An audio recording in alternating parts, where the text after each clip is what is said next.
Real account, అలాగే personal account, okay, nominal account. These are the 3 principles. ఇంకేమీ ఉండవు, principles ఇవే ఉంటాయి. ఇప్పుడు ఈ యొక్క ప్రిన్సిపల్స్ మీకు ఏం చెప్తాయి అంటే, మీకు డెబిట్ ఏం చేయాలి, క్రెడిట్ ఏం చేయాలి అని తెలియజేస్తాయి. క్లియరా? డెబిట్ ఏం చేయాలి, క్రెడిట్ ఏం చేయాలి అని తెలియజేస్తాను. ఒక్కసారి చూద్దామా. ఇక్కడ నేను రియల్ అకౌంట్కి వస్తున్నాను. ఫస్ట్ రియల్ అకౌంట్ అనేది దేని గురించి డిస్కస్ చేస్తుందో ఫస్ట్ తెలుసుకోవాలి. రియల్ అకౌంట్ ఇప్పుడు కంపెనీలో గుర్తుపెట్టుకోండి, కంపెనీలో అసెట్స్ గురించి తెలియజేస్తుంది. ఏం తెలియజేస్తుంది? అసెట్స్ గురించి తెలియజేస్తుంది. కంపెనీలో అసెట్స్ అనేవి ఏముంటాయి జనరల్గా?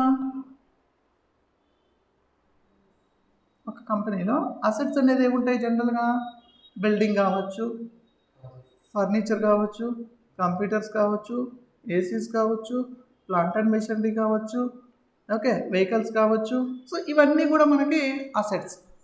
ఓకే, అంటే అసెట్స్గా మనం వేటిని ట్రీట్ చేస్తాము?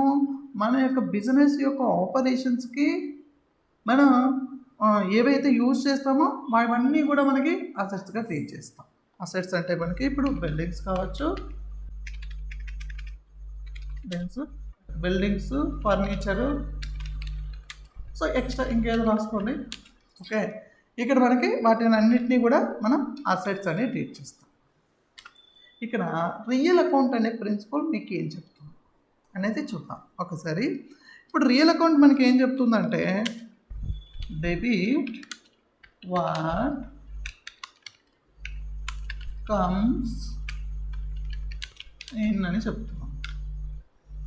అలాగే credit what goes out. Okay, for example this is the think smart solutions private limited.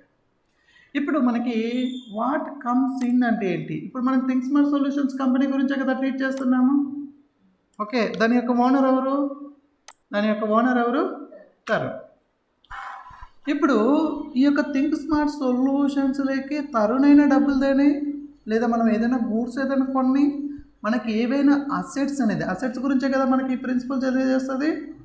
ఏదైతే అసెట్స్ మన యొక్క కంపెనీలోకి వస్తాయో వాటన్నింటినీ కూడా మీరు డెబిట్ చేయాలి.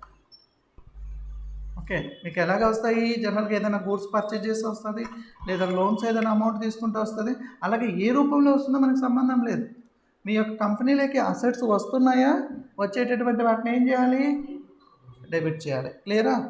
ఓకే, ఇప్పుడు క్రెడిట్ వాట్ గోస్ అవుట్ ఉంటుంది. ఇదే కదా మన company.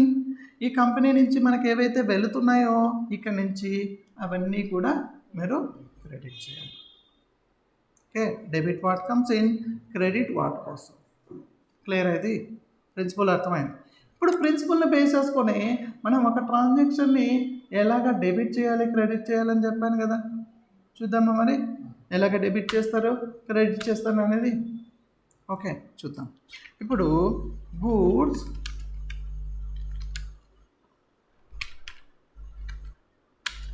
Purchase by cash rupees 60,000 అనుకుంటాం ఫర్ ఎగ్జాంపుల్. ఇప్పుడు నేను తీసుకున్న ఎగ్జాంపుల్లో ఇప్పుడు దీన్ని మనం ఏమంటామా? ట్రాన్సాక్షన్ అంటామా? ఇదే కదా transaction. Goods purchased by cash అంటే మన థింక్ స్మార్ట్ సొల్యూషన్స్కి ఏం కావాలి? సరుకులు కావాలి. ఆ సరుకులు ఏం చేస్తున్నాము? కొనుక్కుంటున్నాం. ఏమి ఇచ్చాము? డబ్బులు ఇచ్చేసాం. డబ్బులు ఇచ్చేసి గూడ్స్ కొనుక్కుంటున్నాం. ఇక్కడ ఒకసారి ప్రిన్సిపల్ చూద్దాం. మన యొక్క ప్రిన్సిపల్ లెక్క వస్తే ఏమొస్తున్నాయి? ఇక్కడ